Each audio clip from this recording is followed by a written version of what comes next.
And we're up and running.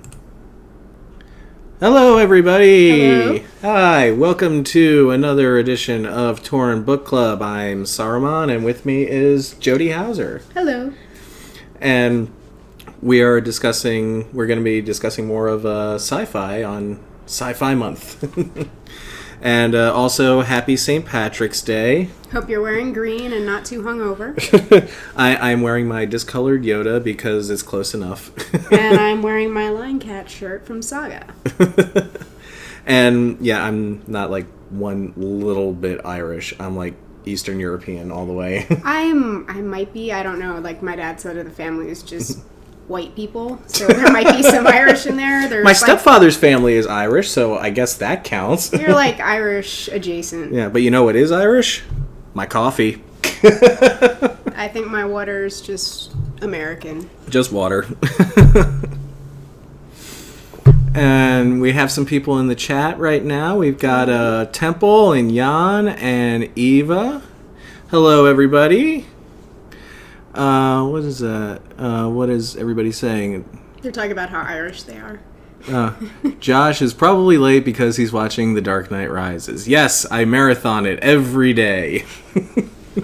This is an ongoing thing we've got going between us. He likes The Dark Knight Rises. I don't. I'm kind of in the middle. I like parts of The Dark Knight Rises. One of these days, I'm going to do a video review of The Dark Knight Rises just for you, Jan. to make him cry. Yeah. So, let's go over some of the normal Torn Book Club stuff that we do every week. Temple's getting some weird sound issues. Okay, let's try that. Any of that helping?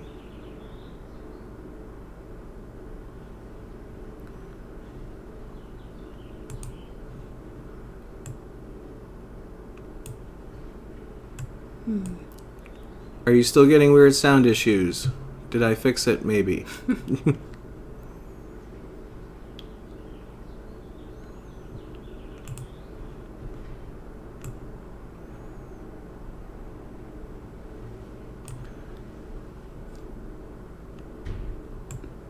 People aren't saying they still have issues, so... So I guess it's okay. Oh, sound issues on Ustream. Okay. It's fine now, was weird for a moment. Okay, good. Excellent. We can continue then. Yay.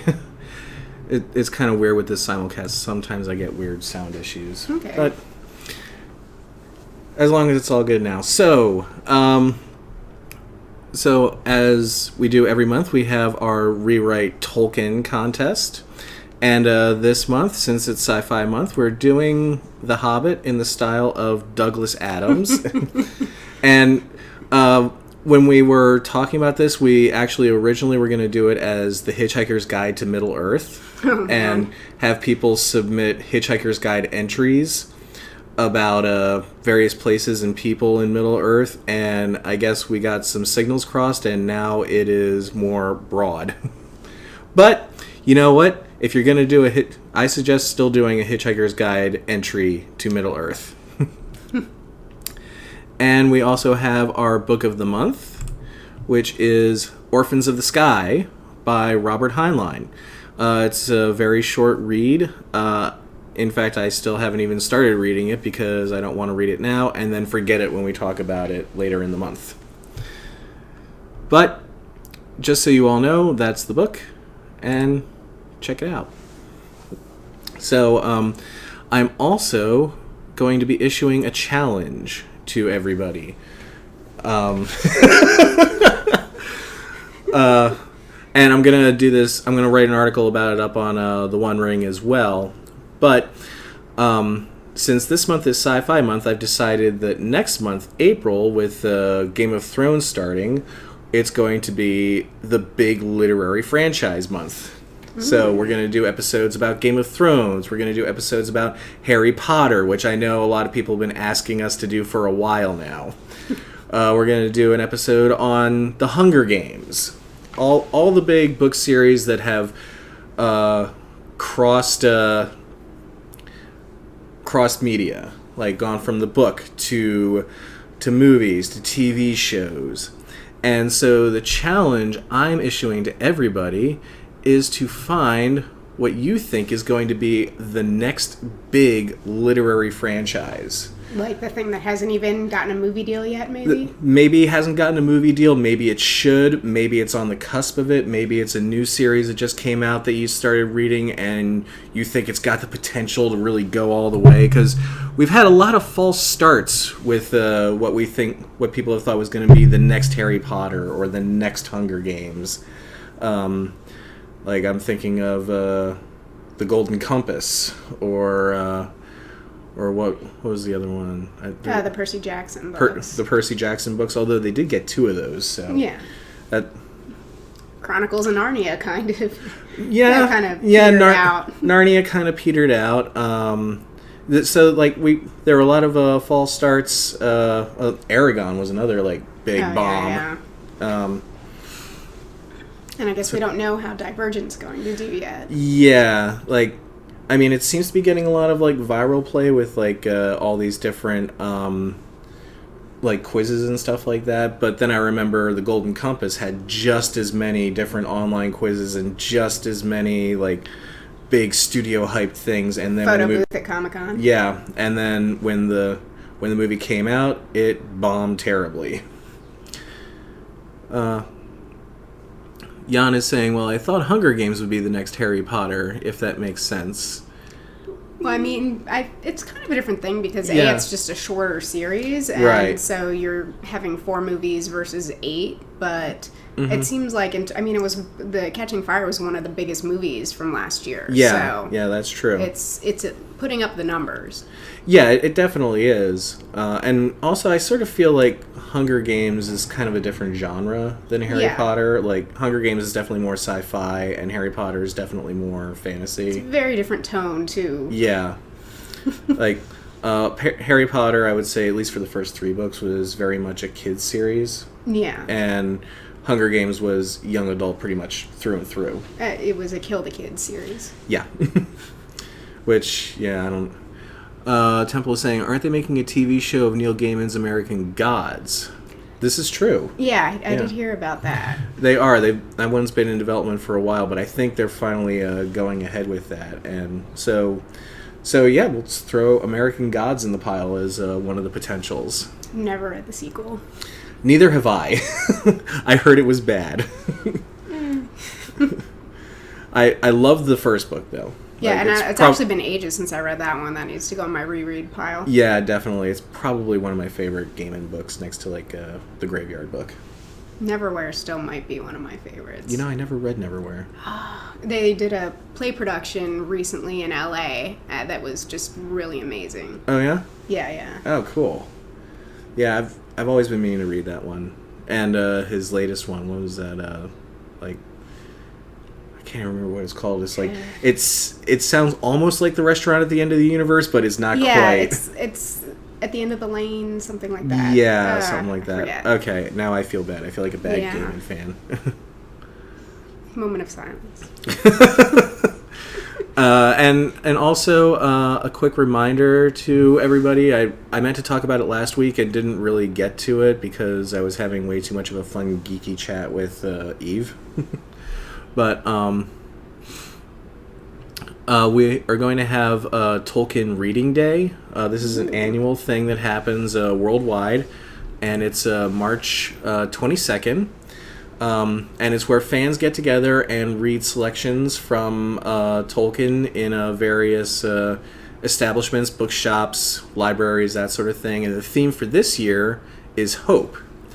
And this is worldwide. So you can check out Tolkienist.com. They've got a pretty comprehensive list of when and where events are happening all over the world, so you can find one close to you.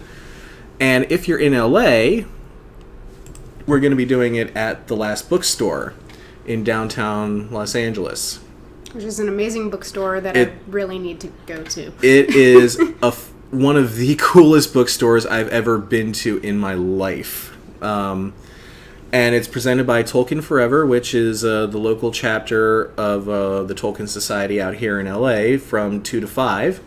And if you are in LA and you're available on the 22nd, I highly recommend coming down.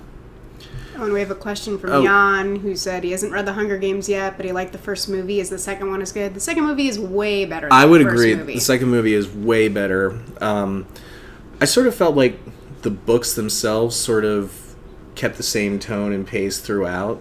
And I would highly recommend reading the books. And, yeah, definitely. I mean, I don't want to get into spoiler territory, but the ending has always been kind of controversial. Yeah, I was always okay with the third book. I know some people hate the third book. Yeah. Some people are okay with the third book. I haven't heard too many people who just, like, love the third book. They probably are out there. They probably are. Some people hate the second book, and some people, the second book's their favorite. It's sort of a weird... Yeah, there's sort of not really an agreement among fans as to, like, which book is the best, and does the series hold up in quality. So you kind of just sort of have to read and make your own decision. Yeah, but I sort of feel like saying, like, which book is the best is sort of unfair, because they all sort of go together as one big collective story. It's sort of... It almost could have been published as one really long book, and then it would be, like, people just arguing, well, I thought the, second third of this book was the best section of it. It's sort of that. Yeah, exactly. But yeah, Jan, if you haven't read The Hunger Games or seen the second movie, I highly recommend doing both. Agreed. So we're talking Tolkien Reading Day, and you should definitely try to check it out. And I'll put a link up to the actual page on Tolkienist that has the list of all of these locations, because the actual URL was way too huge for me to just put on this graphic. So when we're done, I will go to the Facebook and the Twitter, and I will put the full URL with a link for all of you to check out. So, on to sci-fi. Sci-fi! And so today I wanted to talk a bit about sci-fi influences, and because Jody and I were both writers and big sci-fi fans. Definitely. And so I wanted to talk a little bit about, like, what we consider to be our biggest inspirations, or our favorites. And Temple is they're still talking about the Hunger Games in the chat, of course. Temple is saying, I think the third book makes sense as a conclusion to the story. I would agree with that. Absolutely. It's not a happy ending, but it's not a happy story. No, it's not. And Light of the King is here. Hello, Light. Hello. So what would you consider to be some of your biggest sci-fi influences or your favorites? Gosh. Well, I was lucky. I grew up. My dad was a big sci-fi fan, so I sort of got told a little bit about Logan's Run as a bedtime story as a kid. I'm pretty sure, and like, it's kind of a terrifying bedtime story. Well, it was sort of. He was sort of giving it a positive spin. It's like they break out and they don't have to get murdered at age 30 anymore. I don't remember too much. It didn't freak me out. That's all I remember. And he explained, it's like linear time travel via Back to the Future versus circular time travel via Terminator. When I was, again, when I was really young. So I was way too young, definitely, to watch Terminator. Yeah, time travel is a big one for me. Oh yeah, definitely. I absolutely love time travel. I've been fascinated with it ever since, I hate to admit it, but my first real exposure to time travel was watching Back to the Future, which is probably not the most accurate portrayal of time travel ever. But it's also one of the most solid scripts that you'll find in Hollywood. I mean, it really is. There's a lot of people who name that, like current people working in Hollywood, who name that as the movie that inspired them to get into making movies. Yes, so that's true. I think that's totally valid. Okay, fair enough. And I Stole the One Ring is now here. Hello, I Stole the One Ring. Hello. Yeah, all of our regulars are here. Yay! So Back to the Future, like, just really sort of fascinated me. As like the potential of time travel, and I always try to work time travel into what I write, like, all the time. Like, my one published book is about time travel. Well, I remember when my dad was explaining time travel to me, I was like, that's nonsensical. I'm never going to write about that. And then like a couple years later, I was trying to write an epic time travel sci-fi novel. Yeah. Well, I think what always fascinated me most is the idea of the predestination paradox. Yeah. Where if you travel back in time, then you've already affected the past, and therefore everything in your present has been affected by that. Unless you've always traveled into the past, and that is what brings about the future. Right, and so it becomes this sort of this sort of cyclical loop. And what happens if you become aware of that and you break that loop? And then the universe collapses in a black hole in the end. Yes, or if it's Doctor Who, a hole approximately the size of Belgium. Yeah. Influences for me, I mean, Star Wars, I gotta say, is a big one, even though, as we were saying before the broadcast, that's more science fantasy. But, just the whole concept of space, as it seems like everything that's in space, people automatically assume is sci-fi. Yeah. In a way. It's just like space is made of science. But, I mean, lightsabers are not made of science. Well, if you go into the extended universe, they do talk about the construction of the lightsabers. But what I've found is, like, there's a lot of the Force involved in, like, making those things work. And honestly, I feel like, in the prequels, when they tried to shove it more in the science direction with the midichlorians and everything, that just pissed people off. So the sort of fantasy aspect of Star Wars is definitely more appreciated by fans than trying to hand-wave everything as science. Right, yeah.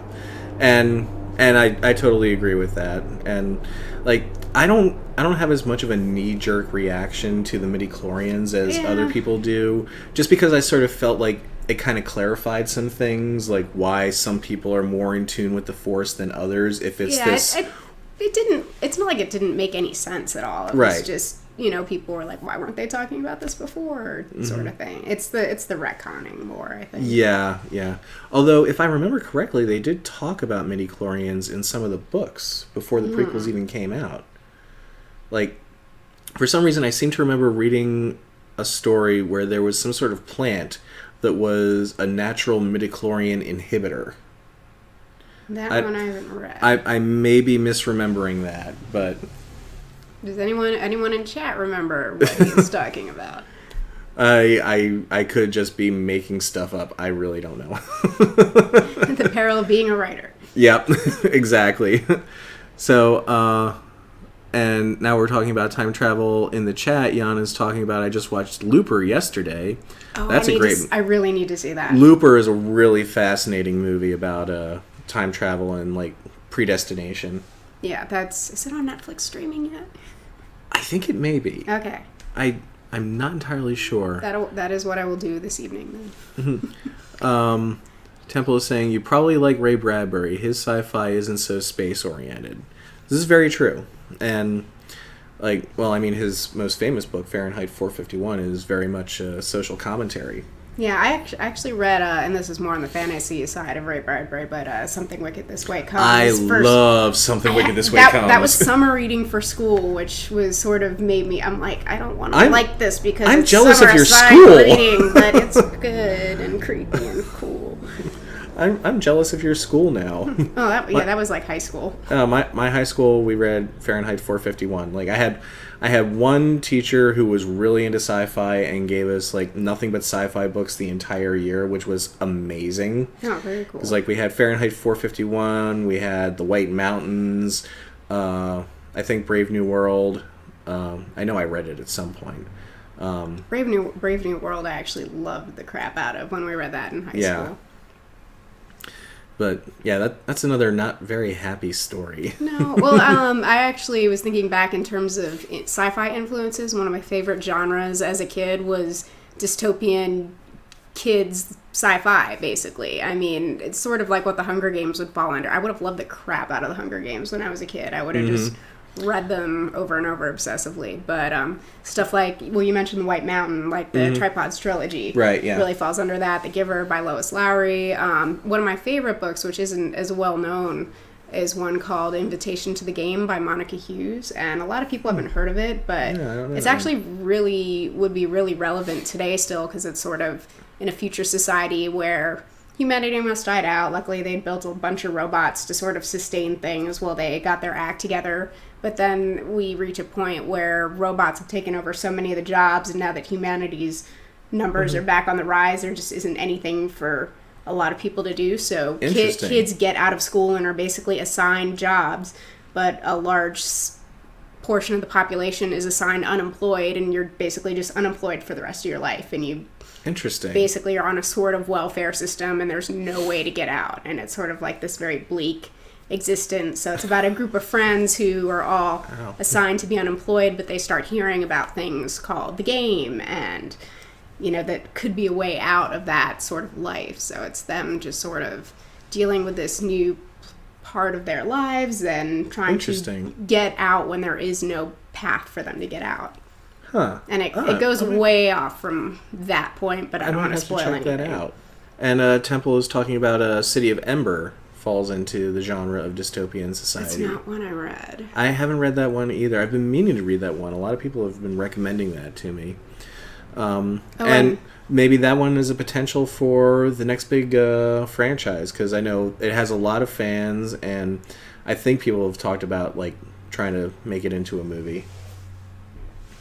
And not under the umbrella of dystopian fiction. There might have been some, I can't remember, but William Slater, the writer, he wrote a bunch of really interesting. The one I remember the most is The Boy Who Reversed Himself, which had to do with dimensional travel. Interesting. It's literally this girl befriends this weird boy who moves in next door with his grandfather, and it turns out that they're protecting the second dimension in their basement. It's just just flat plane? Yes, but then he also knows how to travel into the fourth dimension, but because of the extra directions involved, you can come back and be reversed. Oh, wow. In the third dimension. It's a little terrifying. It's really interesting, but it's kind of a little brain bending. It's when you're reading this when you're interesting. 8. Yeah, I would think so. That would be brain bending at 37. But it's a cool book, and William Slater just wrote a bunch of stuff that was sci-fi and some verging on horror. One of the scariest books I read as a kid, not really sci-fi, but girl gets sucked into her dollhouse and the dolls try to kill her. Okay. So a lot of his stuff had similar tone to that, but that's sort of probably on the furthest end of creepy. That sounds incredibly creepy. I don't know if I could handle that one. But yeah, his sci-fi stuff definitely was probably some of the most hard sci-fi that I read as a kid. Cool.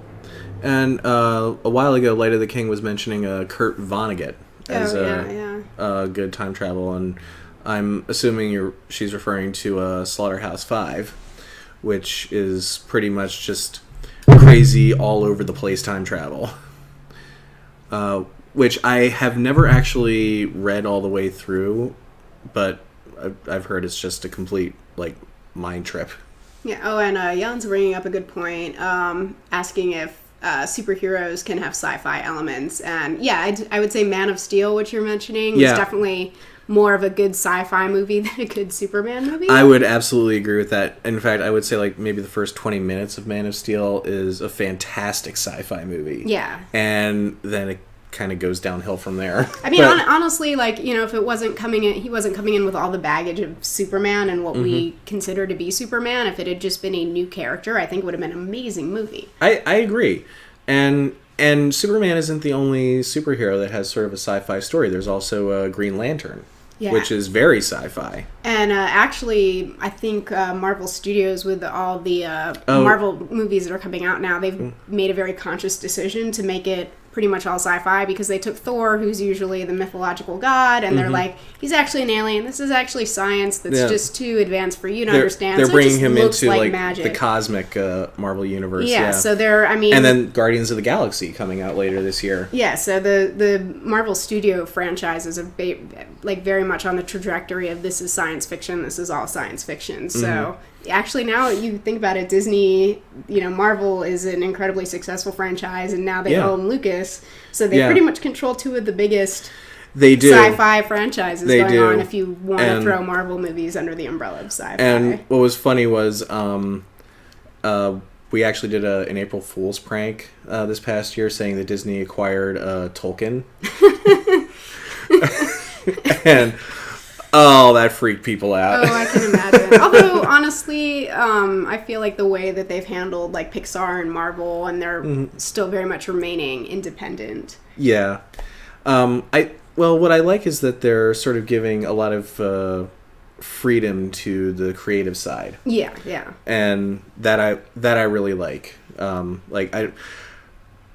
But I think that only comes with the fact that all of this has been so successful. Yeah, and I mean, they're taking companies that are well worth acquiring because they have that magnitude of success, and they're just letting them keep doing what made them successful in the first place. Right. Like, I mean, I don't think we could have gotten a Guardians of the Galaxy movie, like, just right after Iron Man came out. No, but at the same time, I mean, how many people just sort of in the general public, not comic fans, knew who Iron Man was before the Iron Man movie? Right. And I mean, that was an incredibly like bold move on their part to not only do an Iron Man movie, but to put a stinger in there about the Avengers even that early. Oh, yeah. When the whole thing could have gone way in the other direction. No, I think it's sort of a great example of how to do a sci-fi franchise in the modern era. Yeah, absolutely.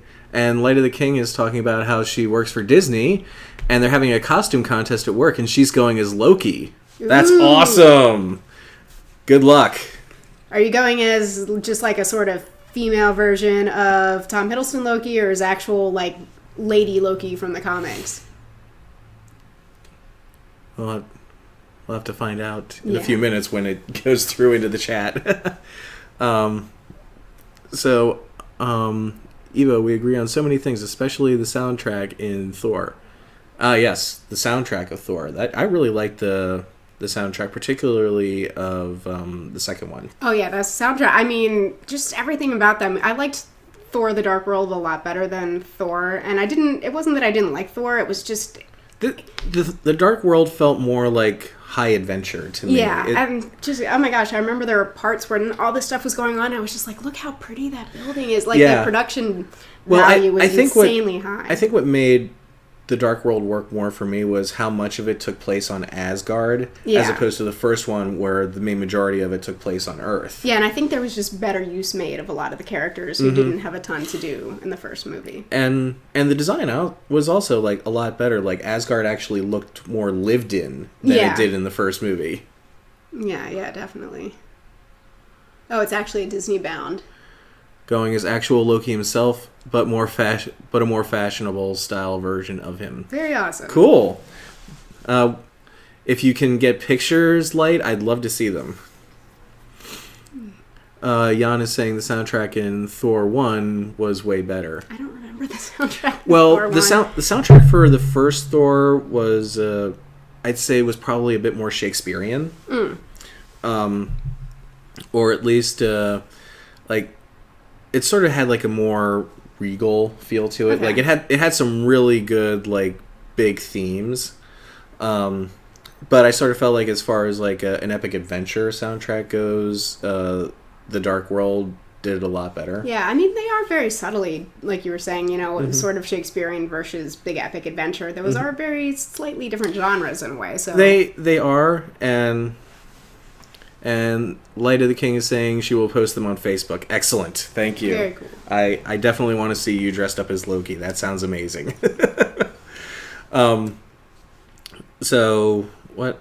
We've been talking about Marvel for so long now. Oh, sorry. No, that's okay. Superheroes were a big influence on me. And superheroes, to a degree, they were a big influence on me. Like, I mean, I loved Superman growing up.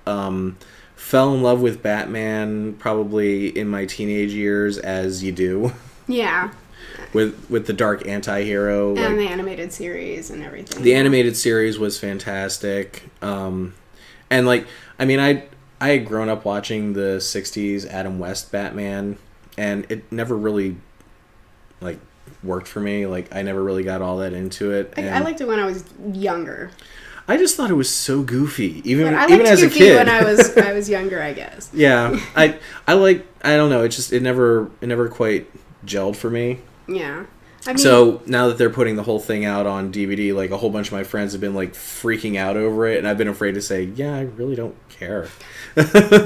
Well, you just said it in front of a live audience. There, I did. But I mean, I loved. But then, like, Tim Burton's Batman came out, and I was like, "Oh my god, this is insane! This is amazing! I love this." Yeah, it was such a shift. It was great. Yeah. But sort of going back to sci-fi and superheroes, I think X-Men is like one of the perfect examples of. Yeah. Because sci-fi at its heart has always been very much about exploring issues through the umbrella of a speculative look at, like, what if the world was like this? How would things be different? How would people be different? And I think X-Men is really a perfect example of that. It's like, what if there were people born with powers? How would society feel about them? Yeah, it's probably how they feel about everyone else who's a little different. Probably.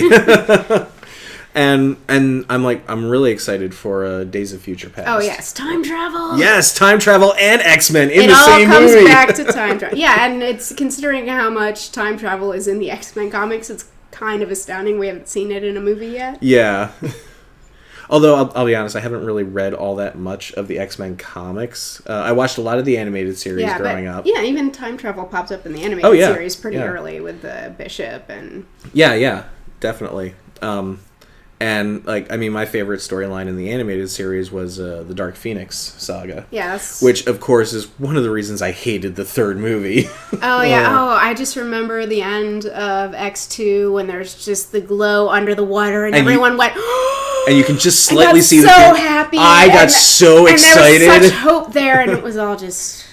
Well, I lost all hope when they announced that Bryan Singer would not be directing the third one, and that Brett Ratner would be. I was like, oh no. And then Singer didn't direct the third X-Men movie because he went on to direct Superman Returns, and that was kind of maybe not the best decision either. No, probably not. I mean, I liked what they were trying to go for with Superman Returns. To me, I just think they were rehashing. It was too much an homage to the Reeve movies. Yeah, which, I mean, are fantastic movies, which I love. But you can tell a new story, too, and, and the things they added that were new were pretty much like Superman's now a deadbeat dad and kind of a stalker, and, that didn't work for me. No, it didn't work for me either.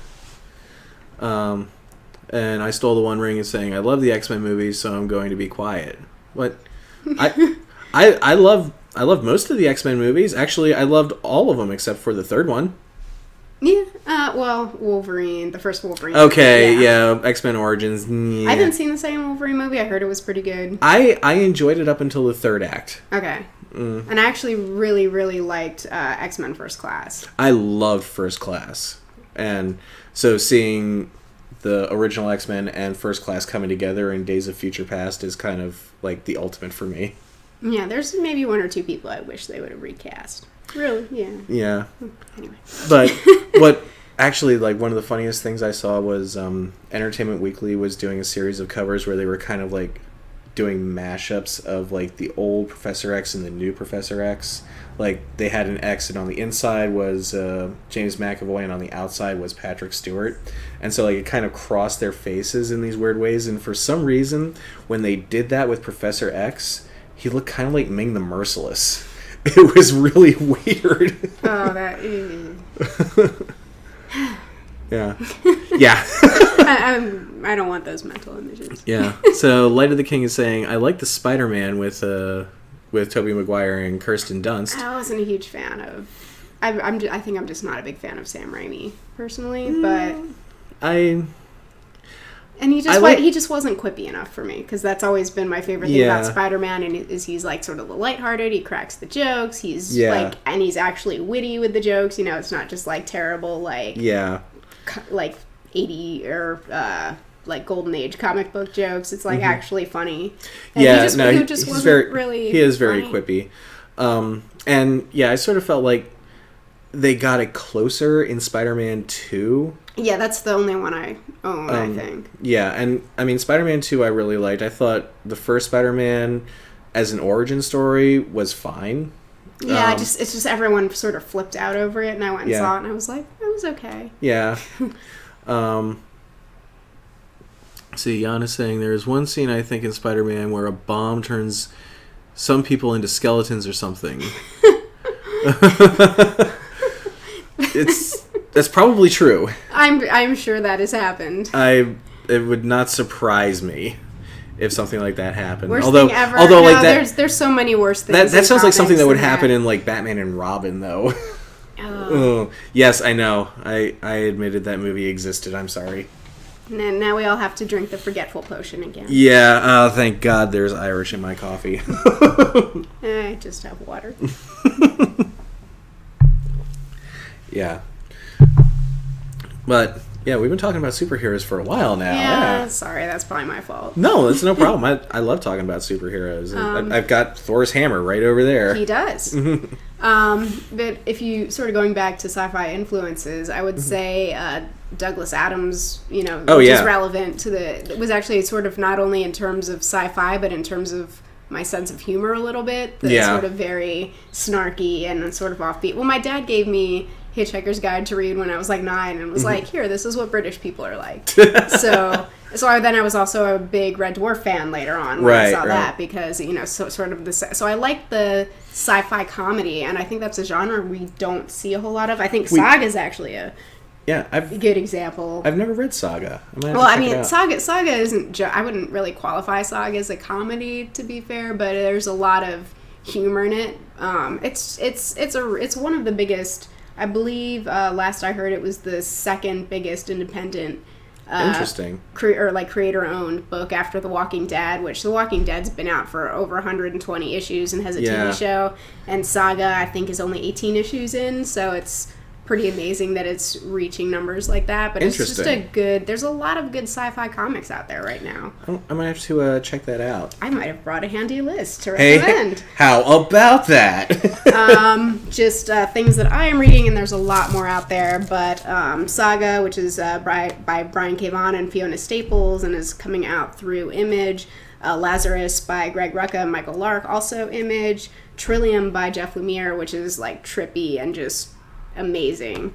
Okay. That's Vertigo. Black Science, which is a newer book, Rick Remender and Matteo Scalera, and that's traveling through various dimensions. That's also Image is putting out a lot of sci-fi.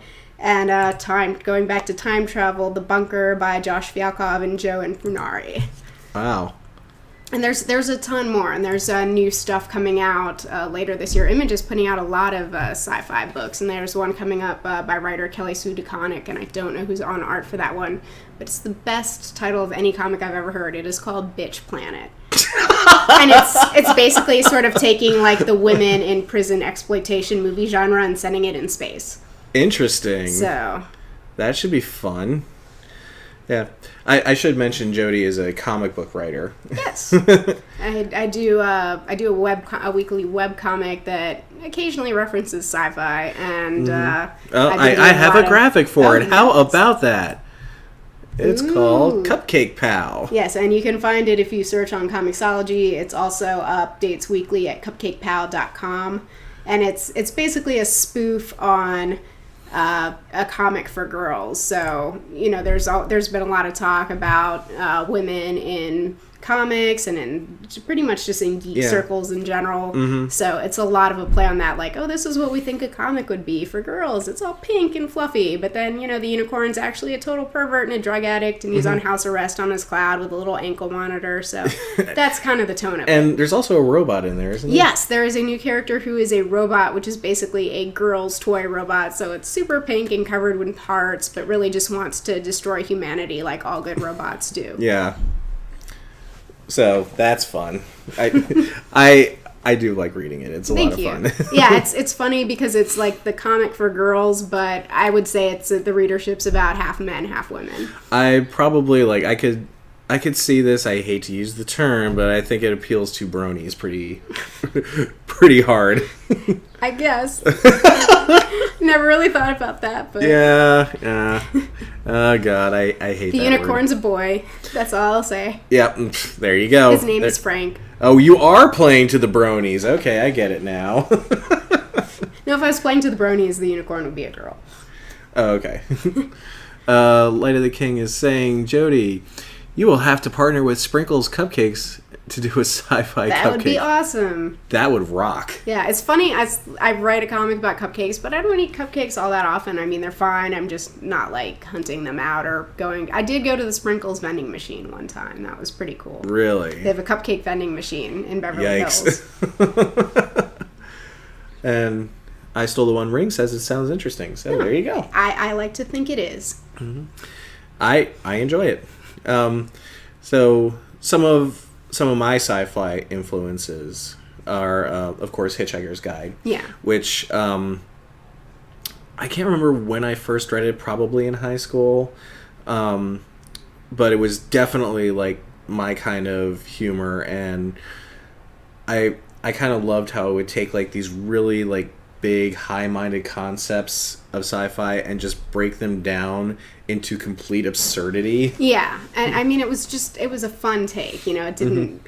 I think, you know, especially when you're younger, because I read this as a kid, like looking at sci-fi can just seem really intimidating. Mm-hmm. But this is it was very just like, you know, we're not taking this seriously. Right. Like, I mean, the Earth gets destroyed because it's in the way of a intergalactic superhighway. Which a lot of people you know, Mm-hmm. Arthur Dent, even before that actually happened, was very familiar with that concept. Yes. And the thing I loved about it was, like, when everybody on the Earth starts screaming, "No, you can't destroy the planet," the Vogon fleet says, "Well, we've had the notice on display in the administrative offices in Alpha Centauri for the last 300 years. Yeah, it's like if you can't even bother to, you know, I forget the term you use, like, you know, your own galaxy, whatever area.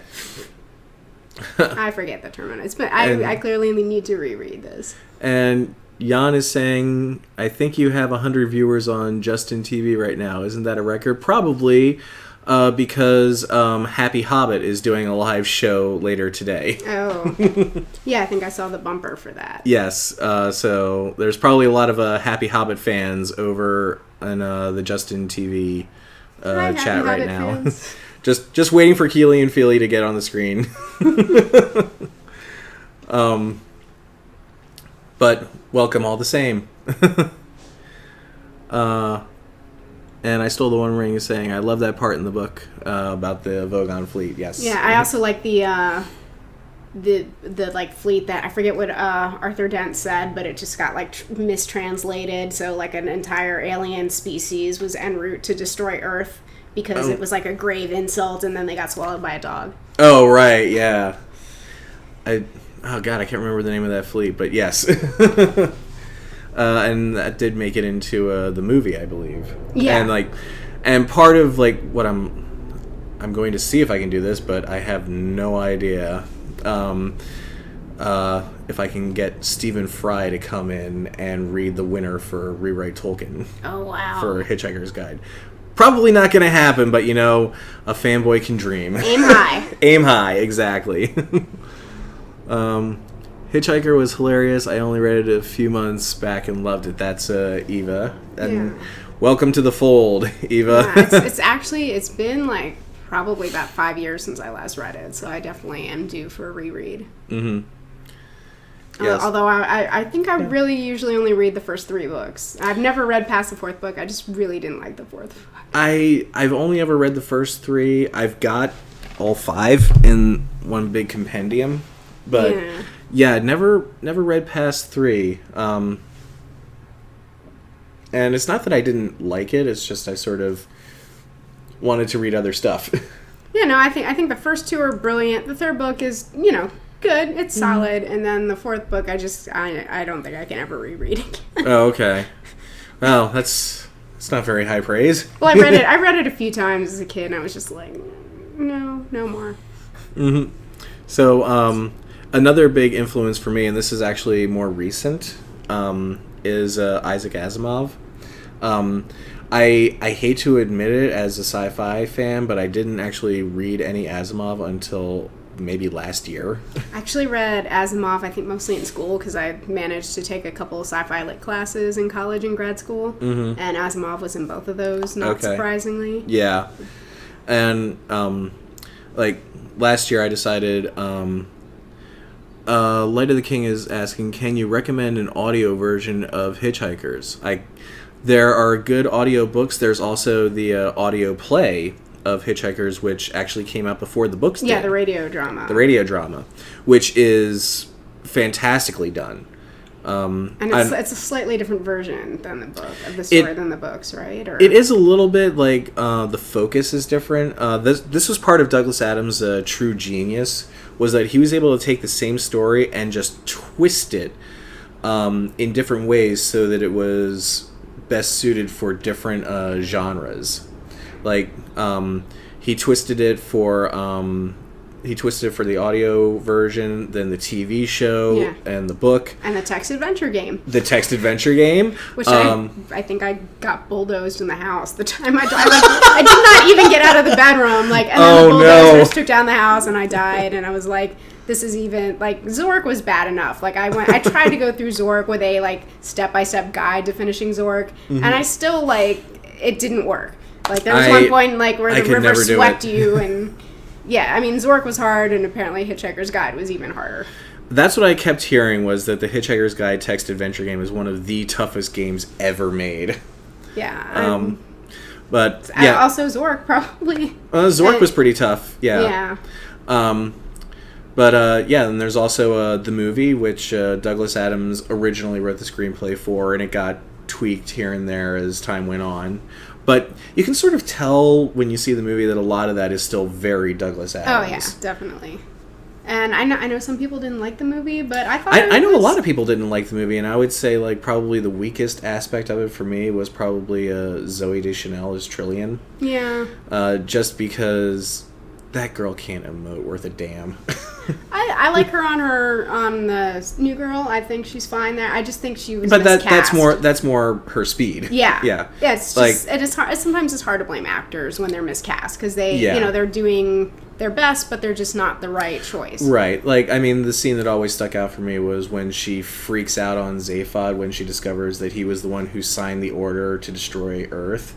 And it just felt so incredibly awkward and forced. And what is Jan saying here? Like, The Hobbit is better suited for a movie with Tauriel. Yeah. Okay, he says ha ha ha, so that's a joke. I like Tauriel. I like Tauriel too. I think the movie would have been just fine without her, but I thought she was a welcome addition. Well, I thought, and I'm totally blanking on the actress's name right now. Evangeline Lilly? Thank you, Evangeline Lilly. She made a good statement. She's like, in this day and age, it's not really valid for us to put up 9 hours of story and not really have female characters in it. I mean, you have Galadriel, but she's just... But Galadriel wasn't really in the book either. Yeah, I know. She was added in. So I think that's a really valid point that, and there is a huge female audience for the Hobbit movies and Lord of the Rings and a lot of female Tolkien fans, and it's not really... Some people call it pandering, and it's not really. It's just being realistic. It's evolving with the times. Yeah. Essentially. Like, I mean, yes, The Hobbit was written in the 30s, and it was very much of its time. But a story like that is not going to have the same traction being told exactly the same way today. Yeah, and I mean, you sort of get that comment when... superhero movies cast an actor of color instead of a white person. It's like, well, you know... Well, Felicia Day just posted that wonderful blog post about that. And it pretty much touches on the point that, it's not a fair comparison when you say, well, like, what if we made Blade white or something? Because, it is a matter of representation. Yeah. And, because, like, people were talking about how they made Heimdall black, or how they made, how they're making the Human Torch Okay, Idris Elba should just play every role ever, first of all. Yes, exactly. And that's really all you have to say to that. Yeah, it's like, regardless of color or anything like that, Idris Elba is a fantastic Heimdall. He's a fantastic everything. He really is. Like, I loved him in Luther, I loved him in Pacific Rim. Basically, I don't think I've ever seen Idris Elba in something I didn't like him in. Yeah, so... And Michael B. Jordan, I like him. I'm not familiar with him, but he was the one actor that everyone seemed to like the best of all the announcements for... Because the only one I was familiar with was the gal who was in House of Cards. Right, Kate Mara. Yeah. I know Michael B. Jordan from Friday Night Lights. And I thought he was really good in that. And I can definitely see him as the Human Torch. So I think I'm perfectly okay with it, really. Yeah, but I mean, it just sort of come down to that, sci-fi is very much about, embracing the possibilities of what we could have. So when you try to shut down and be like, yeah, well, we can't have, like, women or, like, people who aren't white or, like, gay people. And so it's like, no, you're sort of denying what pretty much every speculative fiction genre is about. Yeah.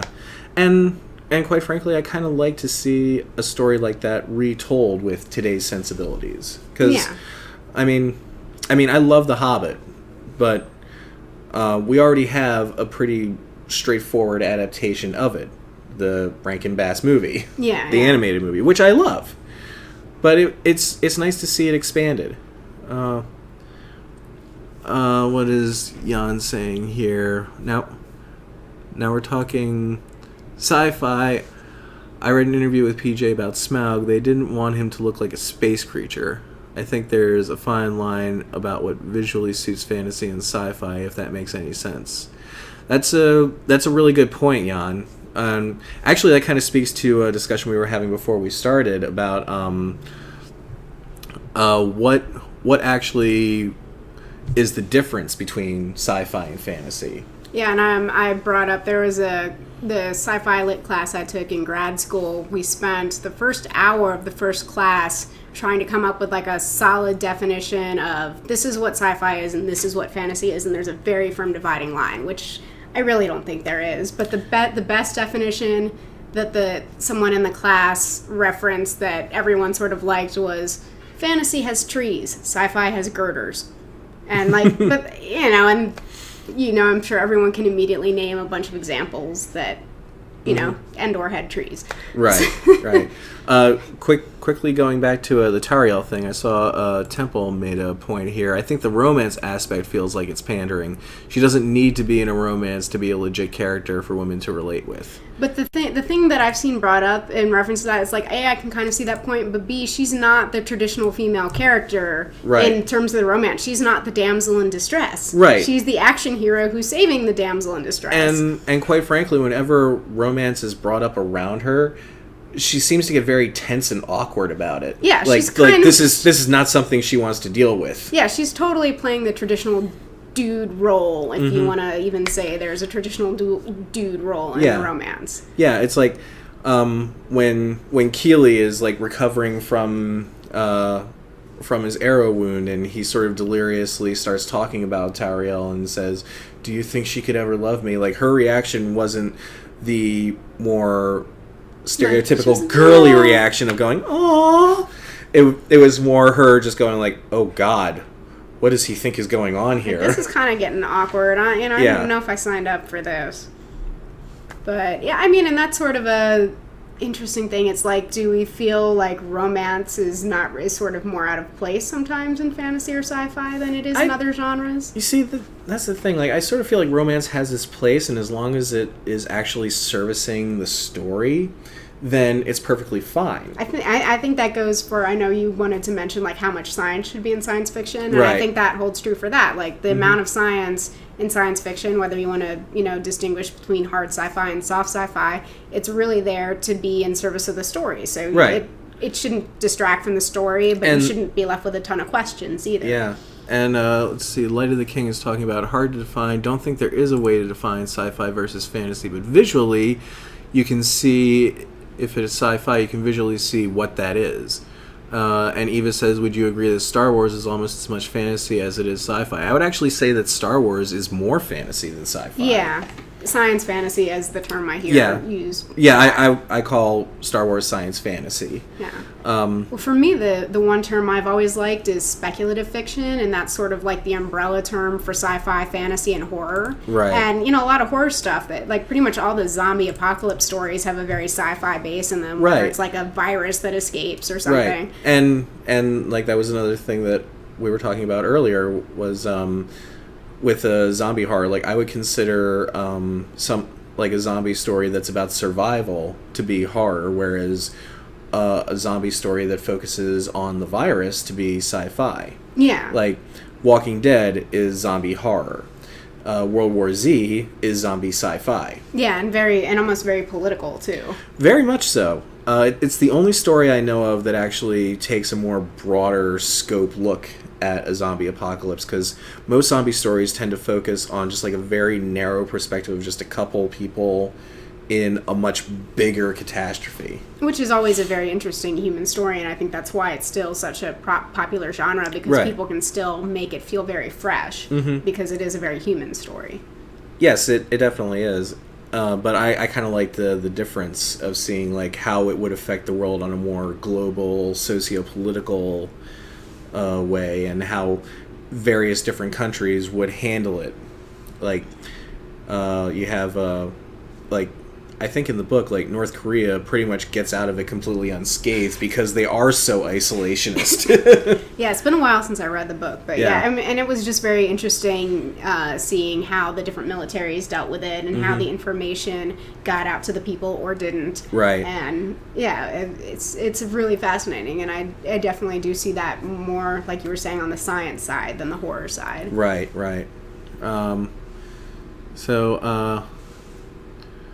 The same with fantasy. Our eyes see what it is and not.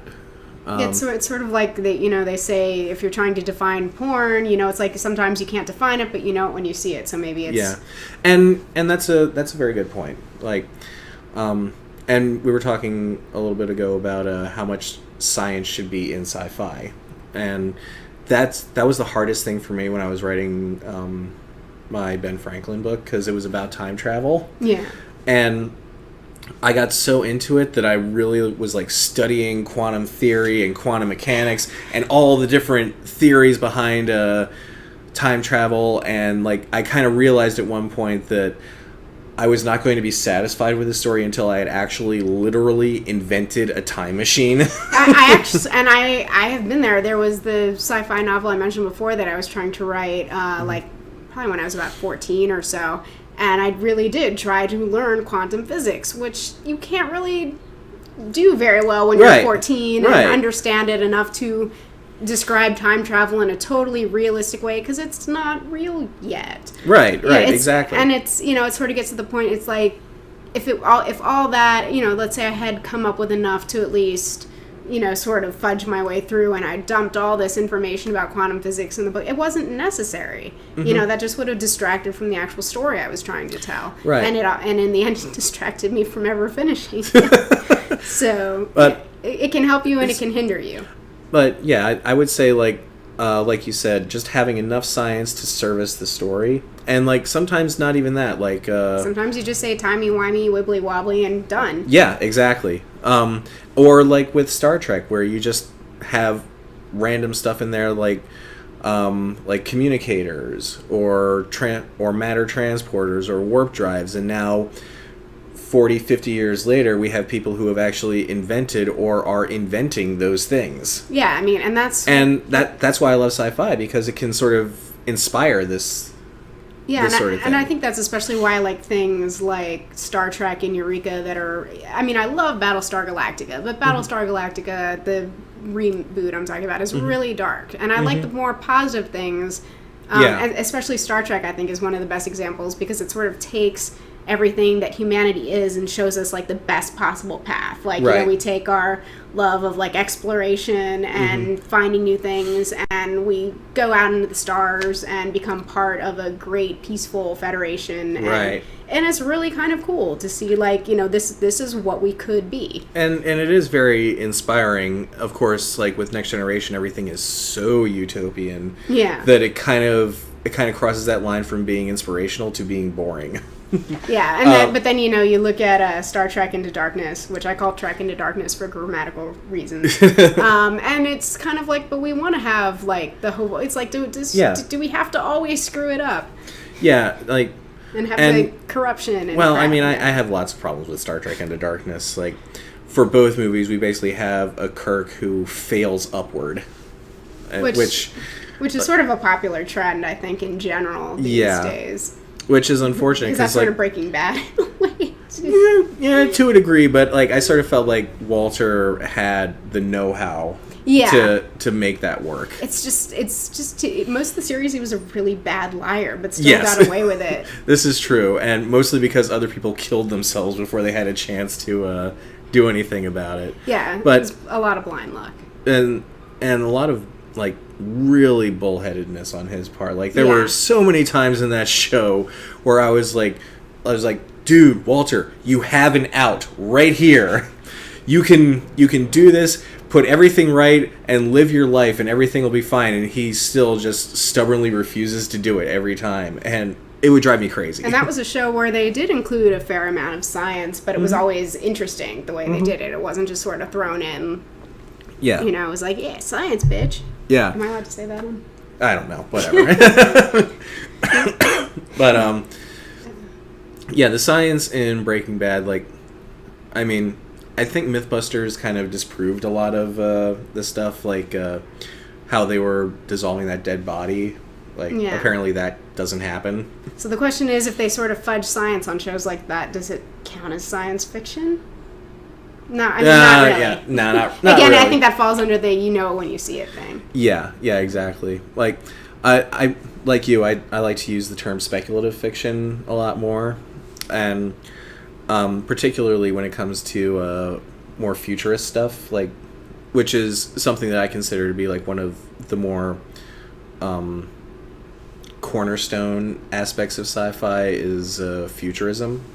Yeah, and I tend to like a lot of the near future stuff. Like Person of Interest, I think, is one of the more successful which sci-fi. I still haven't really watched. And it was interesting because it sort of started out like with a hint of sci-fi, and it was mostly a procedural, and it sort of shifted to very much, like, the sci-fi is very much on the forefront because now you're dealing with AI. Right. Which wasn't there in the first season. And I've heard they've been, like, sort of expanding that a lot more throughout the show. So it was sort of like stealth sci-fi almost. Like, I think it was popular because it was a procedural, and people like procedurals, and now it's a full-blown sci-fi show, but people are still watching because it's still good. Yeah.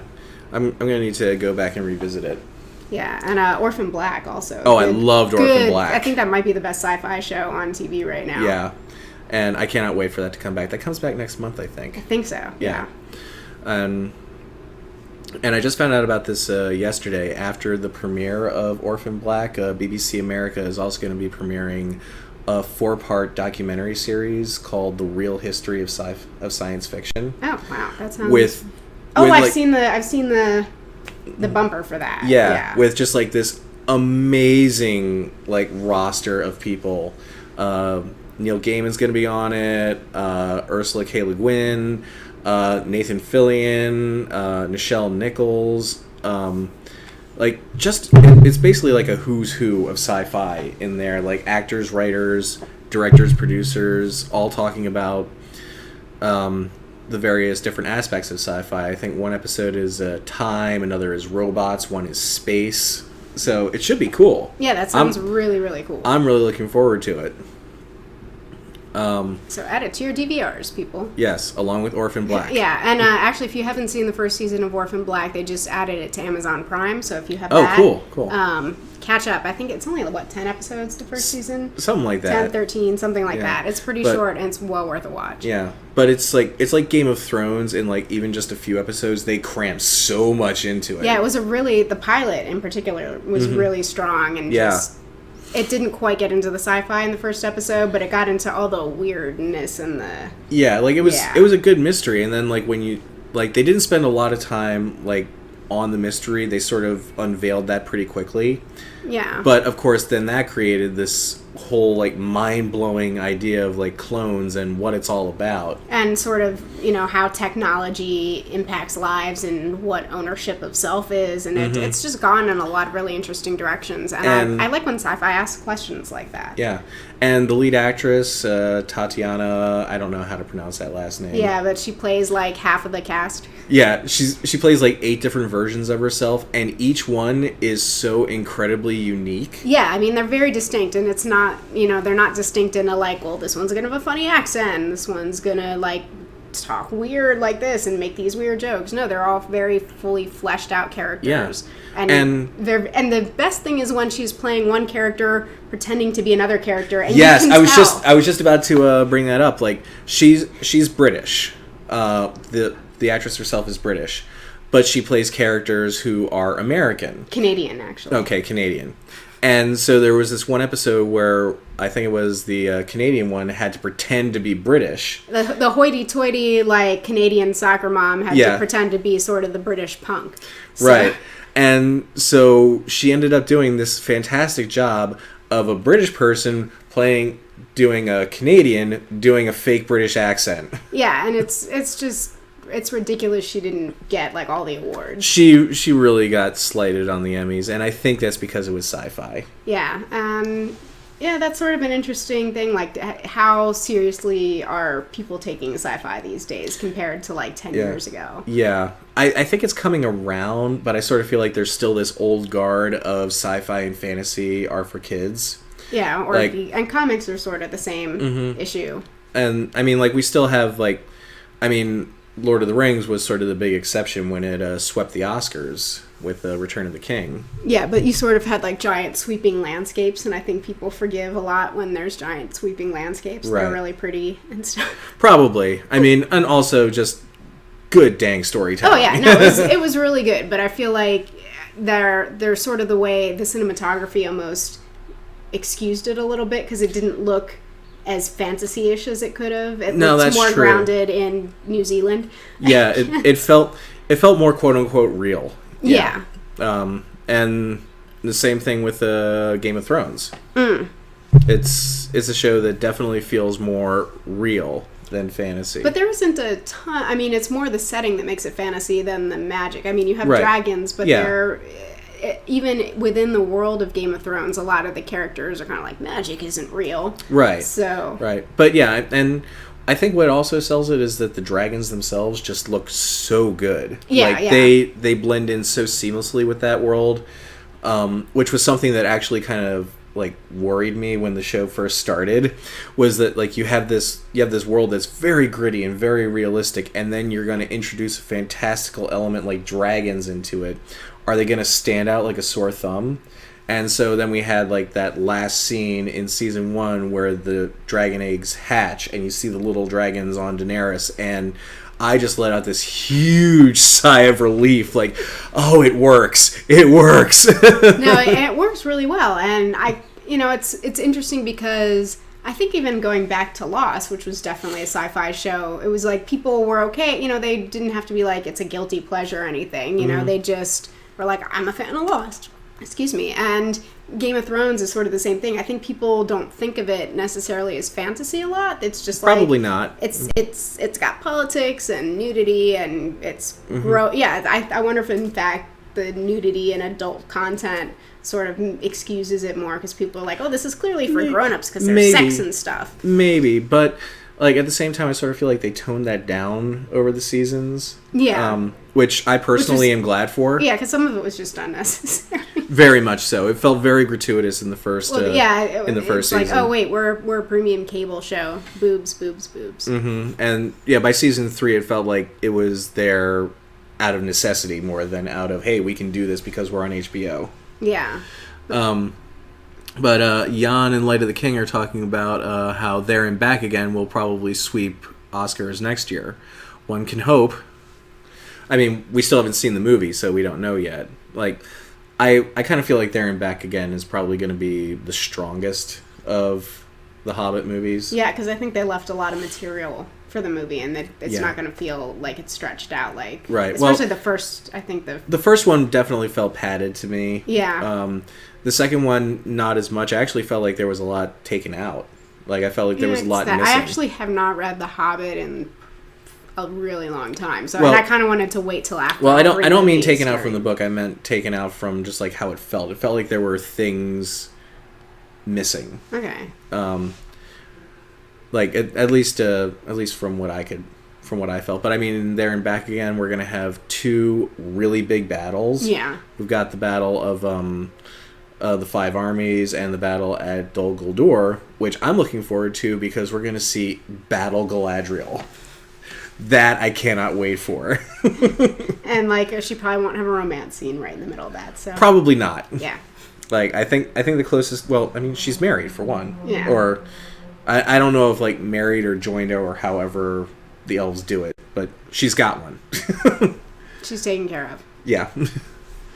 Let's see. If There and Back Again doesn't win anything, we should make our own Torn Oscars 2015. There might be a little bias there, Jan, but I'm all for it. Heck, if it doesn't get a lot of nominations for the Oscars, you know what? We'll just make up our own fake awards at the Oscar party. Works. That'll be fun. And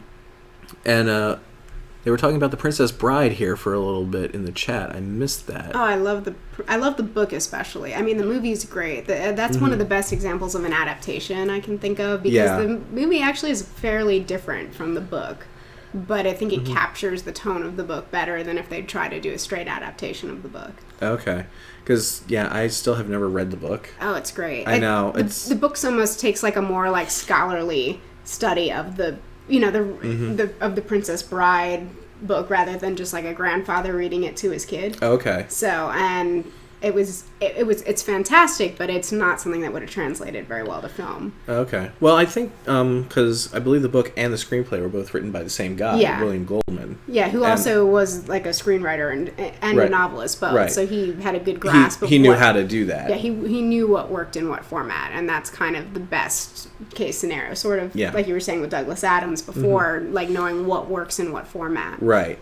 And because I mean, The Princess Bride, the movie, is like one of my all-time favorite movies. I think it's one of everybody's all-time. I know. I'm not saying anything controversial there. It's just so good. It's like, you know what? I'm going out on a limb here. I like The Princess Bride.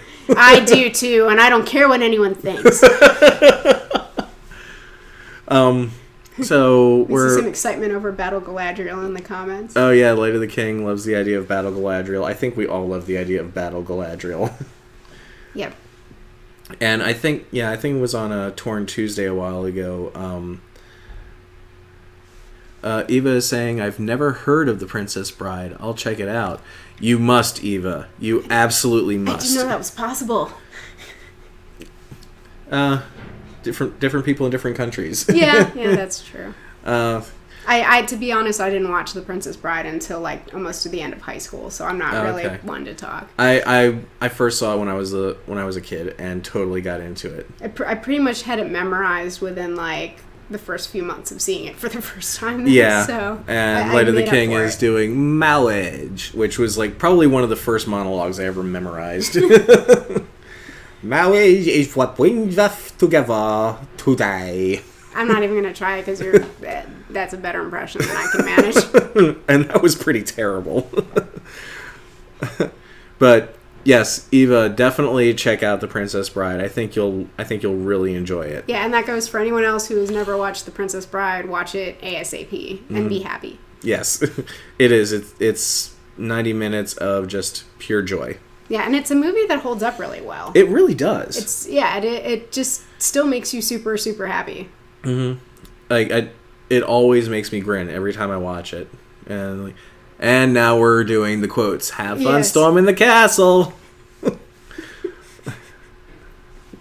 Oh boy. You could probably do a whole hour of just quotes from The Princess Bride. You know what? I believe you get enough geeks together, everybody can just recite the movie verbatim. Yeah. There are worse ways to spend an afternoon. Seriously. And that's what I love about geekdom, is that you get us all in a room and crazy stuff happens. Like, I can't tell you how many times I've been in a room with geeks and somebody just yells out "Phenomena," and everybody in the room goes do do do do do, and it just goes from there. Yeah, and Muppets Most Wanted coming out very soon. Yes, I'm looking forward to that one. I am too. I wanted to submit an article to The Onion about that sort of thing. Like, the headline would be, Nation's children sick to death of their parents dragging them to see Frozen in the Lego movie for the 20th damn time. Oh, the Lego movie was so good. I love the Lego movie and I love Frozen, but I sort of feel like I sort of love the idea of it's the parents who love it, and the kids just can't stand it anymore. But to be fair, like, almost every time I'm out in public these days, I hear, like, little girls and little boys singing songs, like, mostly Let It Go. But, yeah. And part of me is like, that's amazing, and part of me is like, you're so off-key. I know. I try to let that go. Ha ha ha! But, yeah, like, I mean, it's definitely still appealing to the kids, but there was that viral video that went around recently of, like, the two parents lip syncing in the car. Oh, yeah, I saw that it exists. I haven't watched it yet. It's pretty hilarious because it's these two parents, and they're perfectly lip syncing to Love is an Open Door. And their little kid in the back seat just could not care less about what is going on, while the two of them are just getting cartoonily into it. Like, it was just like hilarious, just like seeing them just like being all bubbly and bouncy and singing a Disney song, and the little kid is just like, oh god, where's my juice? Oh god, they're doing it again. Well, and parents. And so like I just thought it would be hilarious, like having quotes from like 6-year-olds going, if I hear Let It Go one more freaking time, or like, you know what? Everything is not awesome, Mom. Everything is not awesome. and then like ending it with one of them saying, oh yeah, there's a new Muppet movie coming out this weekend. Oh god, they're going to drag me to that, aren't they? But it's kind of funny that, you know, like we were mentioning before, that sometimes people still see sci-fi and other genres like that as being more for kids, but there's like this huge embrace of Disney movies and Pixar movies have always sort of had that cachet, and the Lego movie. Yeah. Well, I think like, well, Pixar definitely was, Jan is saying, have you seen the Lego movie Behind the Scenes? It's a parody on YouTube where Lego characters themselves are talking about how it is to act in the movie. Yes, I have seen that. I need to watch that. It is hilarious. I think my favorite one is Morgan Freeman. Because they're doing some sort of line reading, and Morgan Freeman suddenly just starts talking about how awesome his voice is. And it absolutely killed me. But it's true. I know. The little girl I take care of yells at me if I try to sing Frozen songs with her. Oh. Morgan Freeman reads the phone book. That's right. That's what it is. And like at one point he's like, yeah, listen to that sweet molasses. Oh gosh. And, yeah, like I think I love the Lego movie just because it's so tongue in cheek. Oh yeah, and I loved the Star Wars cameo in that. That was fantastic. And so out of left field, and it sort of killed me a little inside when I realized that wasn't actually Harrison Ford as Han Solo. Yeah, and everyone else was like, jumped in, so it was kind of a bummer that he didn't join in the fun. Yeah, like. Because, I mean, the guy who was doing the voice sounded a lot like him, so I'm like, oh, maybe it is Harrison Ford. I could tell it wasn't in the movie. It didn't quite... Because it sounded more like someone doing the impression of younger Harrison Ford rather than current Harrison Ford. Okay. But, you know, Billy D. Williams, still Lando Calrissian after all these years. And so, yeah, Morgan Freeman reads the phone book. Yeah. But yeah, there's like this sort of idea that all this stuff still appeals just to kids, which is so absolutely not the case anymore. And I think Pixar did a lot to sort of break down that supposed barrier. Mm-hmm. And a lot of that just comes from the good storytelling that goes all the way back to Toy Story. Yeah, and it's, I mean, Game of Thrones definitely. I'd like to see a sci-fi show sort of have that same sort of, like, insane popularity, like in the public pop culture zeitgeist. I mean, I don't think there really has been one. There really hasn't. To that level. I'm trying to think, like, the closest I can think of would probably be like Dune. Yeah, well, I mean, if you go back again, bringing up Lost, but Lost is like it's sort of weird. It's not quite sci-fi. In a lot of ways. Lost is just sort of lost. Yeah, well, I mean, Lost is kind of was too enamored with its own mystery for a long time. Yeah. And that sort of detracted for me a little bit. Yeah, but it was crazy popular. And I do think the mystery aspect is sort of one thing that people still really like, and it's the sort of closest thing we get to some of the water cooler discussion. This is true, and there are so many shows that are trying to do that again, and I think Revolution is doing a good job with that. Oh, yeah, I saw... I have mixed feelings on Revolution. I feel like Revolution is much stronger this season than it was last season. I kind of gave up after the first few episodes because it was What makes it stronger now is that the focus has shifted from being primarily about Charlie, who is one of the blandest characters I've ever seen on TV. Yeah, oh gosh, she was terrible. But now it's focusing more on the uncle and more on the software guy and all the other different characters, and they're splitting up the stories. Okay, that's a smart decision then. Maybe I'll sort of hop on, because there were things I definitely liked. Mm-hmm. I just feel like the focus was just not. It wasn't interesting, to be honest. And I was ready to give up on it, but then I was like, okay, I'll give it a few more episodes, and then I would say probably about halfway through season 1.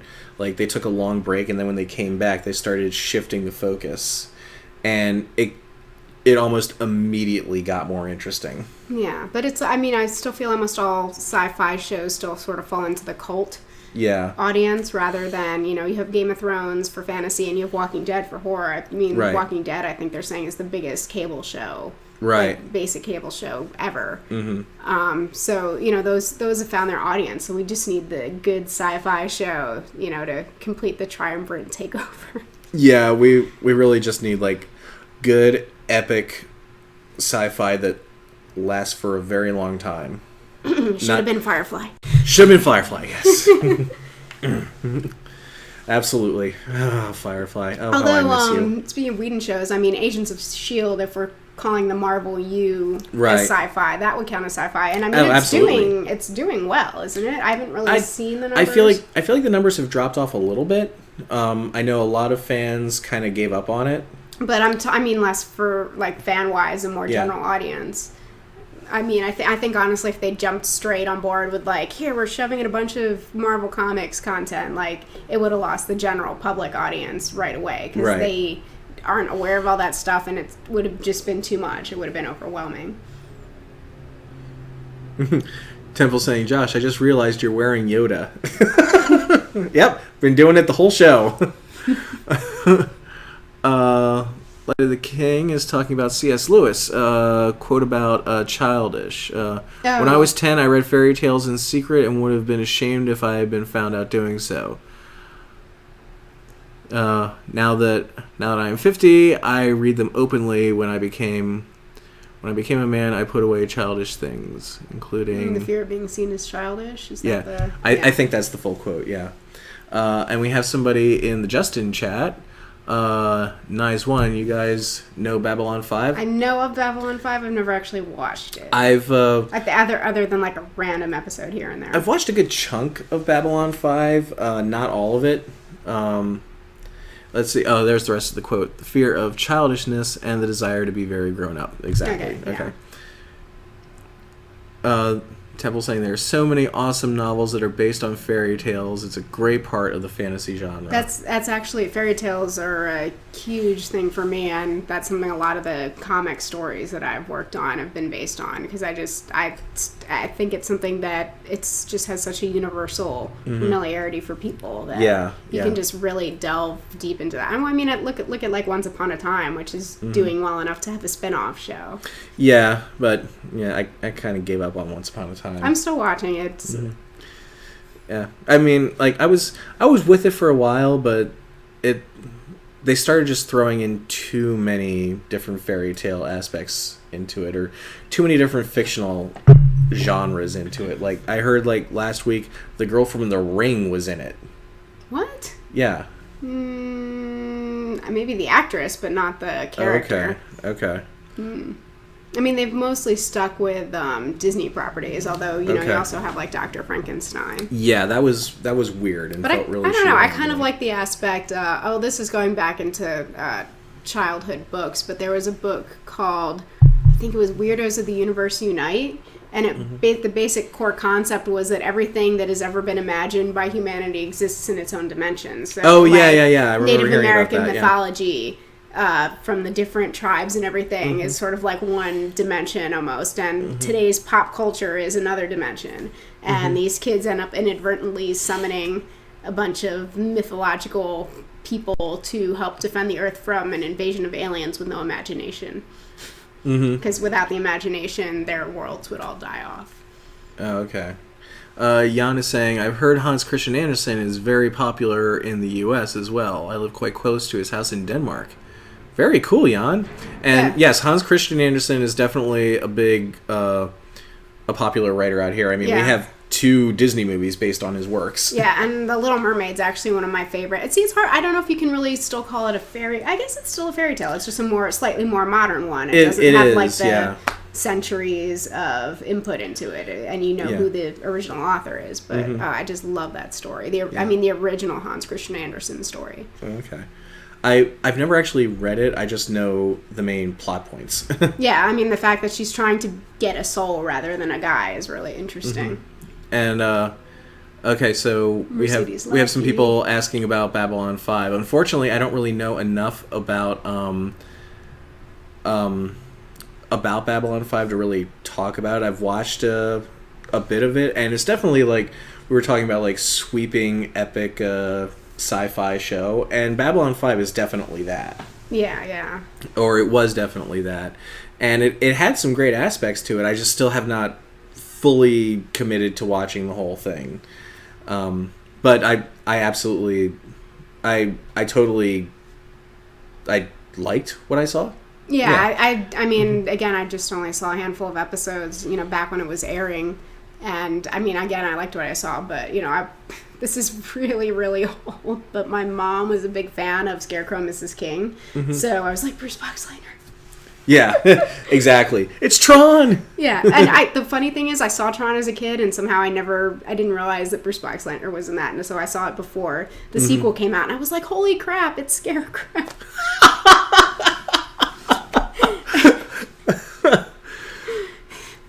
Because it was about the same. He was about the same age as that. Because I think that was a couple of years before Scarecrow and Mrs. King. But, right. Which is like so not even relevant to this conversation. But it's a cool show. I watched like the first episode of that. That's it. It has a good pilot. And Jan is saying I could probably go and take a picture with the Torn Book Club logo at Hans Christian Andersen's house if we ever did an episode about him. Good to know. That would be a cool episode, actually. That would be. I need to do a lot more research because or just a larger fairy tale episode. Yeah. Small green man in the street that indicates you can cross the road has the shape of Hans Christian Andersen. Oh no! Oh no! You've got Hans Christian Andersen's saturation. Yeah. No, that can be annoying. That's kind of cool, though. I want to be like memorialized in a traffic signal. That's my new life goal. That's a good point. Yes.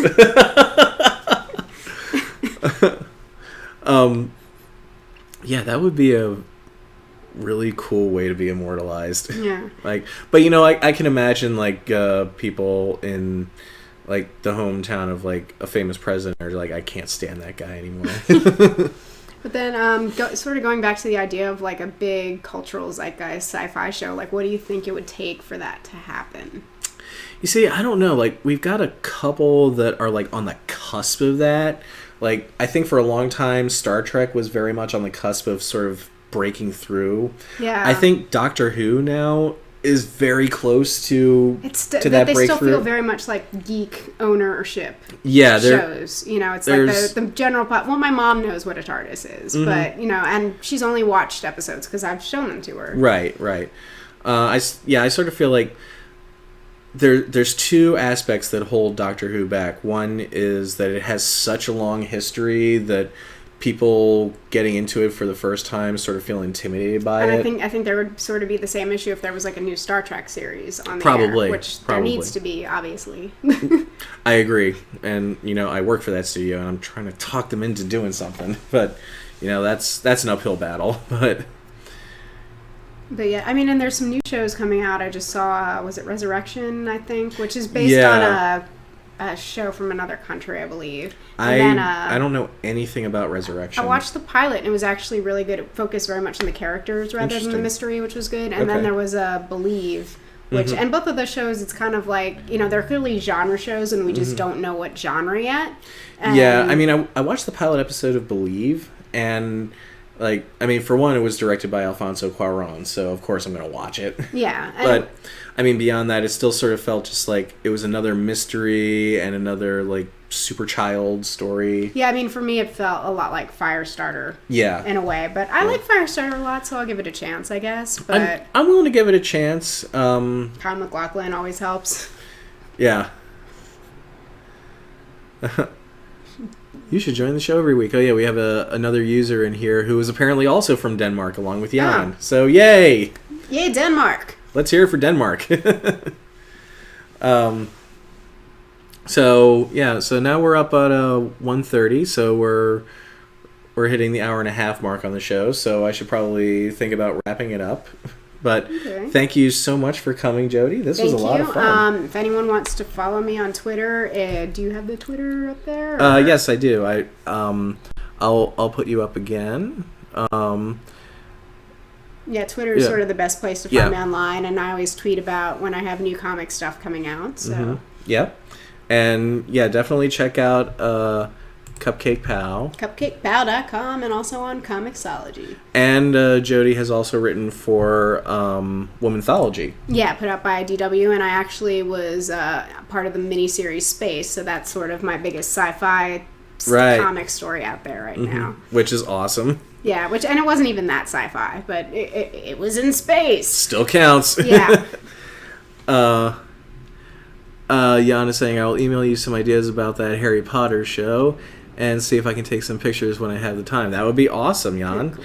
And any input. I'm probably not going to get to a Harry Potter show until next month when we do big literary franchises, and Eve has already demanded that she come back for the Harry Potter episode, so she will be back for that. So, again, just recapping, the theme for Rewrite Tolkien this month is Douglas Adams, or The Hitchhiker's Guide to Middle-earth.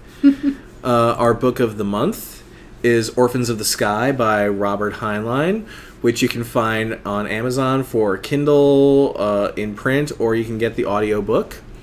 And we also have our challenge to find the next big literary franchise and see if we can determine what we think is most likely going to take off and become a huge bestseller, big TV show, big movie. Maybe there's a sci-fi series out there that would make a great TV show. That maybe can be that third part of the hat trick. And when we decide it, the first book in that series will be the book of the month for April. Oh. So that's everything that's going on here. Again, thank you, Jody, for coming. And thanks for having me. You're very welcome. It was You're fun. very welcome. I'm glad you enjoyed yourself. And also be sure to stay tuned for Happy Hobbit Live, which will be happening at 2:00 right here on theonering.net/live. Keely and Feely will be answering all your questions, of course, as always, and they are adorable as ever. And so, thank you all again, and thank you. to Jan and Eva, Light of the King, I Stole the One Ring. Who else has been in here with us? I know there have been others. And Temple, of course, yes. The new guy from Denmark who just came in, who is just a huge streamer with a huge string of numbers, but you are now a part of the gang too. Jan is saying, I will see if I can get to watch Catching Fire before the next show. Good choice. That would be fantastic, Jan. Excellent life decision. Yes. So thank you all again, everybody. Stay tuned for Happy Hobbit in a little less than a half an hour. And I will see you all next week. And never stop reading.